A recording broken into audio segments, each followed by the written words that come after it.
ভাইরে, মেসির মতো মানুষ হয় না। এই ছবিতে দুইটা মানুষ আছে, একজনকে সবাই চেনে মেসি, তাকে চিনে না এমন মানুষ মনে হয় না পৃথিবীতে খুব বেশি আছে। আর মেসির পাশে যে লোকটা আছে তাকে চিনে খুব কম লোকে, অথচ তিনিও একজন কোচ।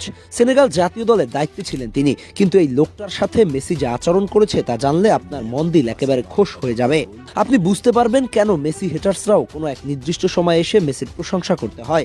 আপনি জানতে পারবেন শুধু ভালো ফুটবলারই নন, মেসি একজন নিরহংকার মানুষ, যিনি হতে পারেন হাজার লাখো মানুষের আইডল। মেসির পাশের এই সেনেগালের সাবেক কোচের নাম আলিউ সিসে। তিনি তখন থাকতেন প্যারিসে। একদিন তার দেখা হয় মেসির সাথে, কোনো পূর্ব পরিকল্পনা করে নয়, র্যান্ডম মিট আপ। কারণ মেসি তখন ছিলেন প্যারিসে। সেদিনের স্মৃতির কথা বলতে গিয়ে আলিউ সিসে বলেন, আমি তখন প্যারিসে ছিলাম, একটি দোকানের ভেতর দিয়ে হাঁটছিলাম, হঠাৎ লিওনেল মেসিকে দেখলাম। এখন লিওনেল মেসিকে এরকম অবস্থায় হুট করে দেখে ফেললে আপনি কি করবেন? আমরা তো দৌড় দিয়ে যাব মেসির কাছে। ইন্ডিয়া দেখলেন না, নেতা খেতা নায়ক গায়ক সবাই চলে গেছে দৌড় দিয়ে মেসির সাথে ছবি তুলতে।